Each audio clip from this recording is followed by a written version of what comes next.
Hi friends, welcome back to smart Rajeshwari kitchen. ఎలా ఉన్నారు friends? అందరూ బాగున్నారా?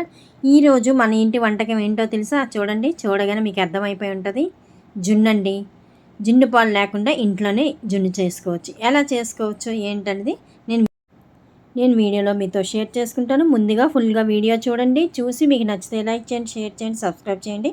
మీరు చేసుకుని మీకు ఎలా వచ్చిందో కామెంట్ ద్వారా కామెంట్ చేయండి.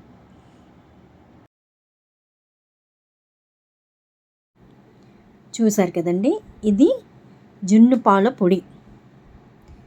ఇందులోని మనకి పాల పొడి ఎలా ఉంటుందో అలాగా జున్ను పాల పొడి అనమాట, పౌడరు. అలాగే సేమ్ స్మూత్గా వైట్గా చాలా బాగుంటుందండి. ఇప్పుడు ఆ పౌడరు ప్యాకెట్కి ఒక పాల ప్యాకెట్ అంటే అర లీటర్ ప్యాకెట్ సరిపోతుందండి. అలాగే బెల్లం, ఆ కప్పుడు బెల్లం అయితే సరిపోతుంది. అదే కొలత లెక్క అయితే పావు కేజీ బెల్లం సరిపోతుందండి. ఇప్పుడు ఒక స్టీల్ గిన్నె, దలసరి గిన్నె తీసుకోండి. అందులోకి ఈ ప్యాకెట్ పాలు వంపేసుకొని, అలాగే మనం జున్ను పాలు పొడి తీసుకున్నాం కదా, ఆ పొడి కట్ చేసుకొని పౌడర్ అంతా అందులో వేసుకోవాలి. ఈ పౌడర్ ప్యాకెట్కి ఒక పాల ప్యాకెట్ అంటే అర ప్యాకెట్ సరిపోతుందండి. మొత్తం ఉండలు లేకుండా ఇలా ఏదైనా ఉంటే కలుపుకోవాలి, లేదంటే చేతితో అయినా కలిపివచ్చు. ఉండలు లేకుండా చూసుకోండి. ఇప్పుడు ఇందులో బెల్లము నేను ఒక కప్పుడు వేసుకుంటున్నానండి. స్వీట్ మీకు ఎక్కువ కావాలంటే కప్పుడు వేసుకోండి, లేదంటే అరకప్పు అయితే సరిపోతుంది. బెల్లం కదండి, మాకు బెల్లం ఎక్కువగా తింటుంటే జ్యూసీగా ఉండాలనేసి నేను బెల్లం ఎక్కువ వేసాను. తర్వాత మిరియాల పొడి అండి.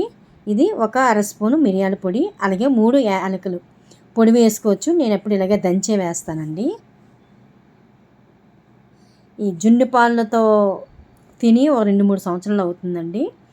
పౌడర్తో చేసుకుందామన్నా మాకు ఎక్కడ ప్యాకెట్లో ఎప్పుడు నాకు అంట పడలేదు. ఈసారి మటుకు డీమార్ట్కి వెళ్ళినప్పుడు ప్యాకెట్ పౌడర్ కనిపించింది అనమాట. ఎలాగని చేసుకోవాలి, అలాగే మనకి వీడియో కూడా అవుతుంది అనేసి నేను తీసుకున్నాను. ఇప్పుడు ఇదంతా కలిపేసుకున్నాం కదా, కలిపేసుకొని ఇలాగ ఒక ఇడ్లీ పాత్ర కానీ లేకపోతే కుక్కర్ గిన్నె కానీ ఏదైనా ఉంటే అందులో వాటర్ వేసుకొని మధ్యలో ఒక ప్లేట్ పెట్టుకొని ఇలాగ మధ్యలో గిన్నె పెట్టుకోవాలన్నమాట. ముందుగా ఒక 10 నిమిషాలు వేడి చేసుకోండి. వాటర్ వేడెక్కిన తర్వాత పెడితే మనకు తొందరగా ఉడికిపోతుంది. ఒక పావు గంటలో ఉడికిపోతుందండి. పావు గంట 20 నిమిషాల్లో ఉడికిపోతుంది. చూసారు కదా, ఉడికింది లేనిది ఏదైనా చాకు కానీ పుల్ల కానీ పెట్టుకొని చూస్తే మనకి చాకు ఏమీ అంటుకోలేదు.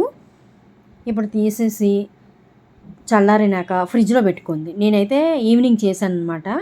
నైట్ అంతా ఫ్రిడ్జ్లో పెట్టాను. ఉదయానికి చూసారా ఎంత గట్టిగా అయిందో. ఇప్పుడు చుట్టూ చాకుతోటి అలాగా అంచంతా అలా చేసుకోవాలండి. చేసుకొని ఒక ప్లేట్లోకి బోర్లించేస్తే చక్కగా ఈజీగా వచ్చేస్తుందండి. చూసారా, కేక్ లాగా వచ్చేసింది. గిన్నెకి కూడా అంటుకోలేదు. చూడండి ఎంత ఎమ్మీగా మనకి జున్ను రెడీ అయిపోయింది. ఈజీగా పొడి తెచ్చుకొని చేసేసుకోవచ్చండి. మనకు పాలు దొరకకపోతే తినాలనిపించినప్పుడు ఇలాగా పౌడర్ ప్యాకెట్లు అమ్ముతున్నారు.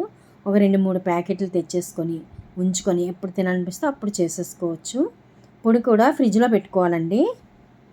మనం పాల పొడి, జున్ను పొడి ప్యాకెట్లు ఉన్నాయి కదా, అవి ఫ్రిడ్జ్లో పెట్టుకుంటే మనకి ఎప్పుడు కావాలంటే అప్పుడు చేసుకోవచ్చు. నేనైతే 2 ప్యాకెట్లు తీసుకున్నానండి. ఒక ప్యాకెట్ మీతో షేర్ చేసుకుంటున్నాను. చూసారు కదా ఎంత బాగా వచ్చిందో. ఒరిజినల్ జున్నులాగే వచ్చిందండి, చాలా బాగుంది. ఇలా స్పూన్తో తీస్తుంటే నోట్లోకి అలా మెత్తగా జారిపోతుంది. మాకైతే భలే నచ్చిందండి. బెల్లం కూడా చాలా ఎక్కువగా అయింది, సూపర్గా ఉంది. మాకు అలాగే ఇష్టం. మీరు బెల్లం అదే స్వీటు తక్కువగా తినాలనుకుంటే తక్కువ వేసుకోండి. పంచదారతో కూడా చేసుకోవచ్చు. సగం పంచదార సగం బెల్లం కూడా వేసుకొని చేసుకోవచ్చు. చాలా బాగుంటుందండి. సింపుల్గా ఈజీగా అయిపోయింది. చూసారా, ఎవరైనా చేసుకోవచ్చండి. చూడండి ఎంత స్మూత్గా స్పూన్ పెట్టగానే వచ్చేసింది. చాలా బాగుందండి. నోట్లో వేస్తే స్మూత్గా దిగిపోతుంది. అంతే ఫ్రెండ్స్, ఈ వీడియో చివరి వరకు చూడండి. నచ్చితే లైక్ చేయండి, షేర్ చేయండి, సబ్స్క్రైబ్ చేయండి. మళ్ళీ మంచి వీడియోతో వస్తా friends. Thank you for watching. Bye bye.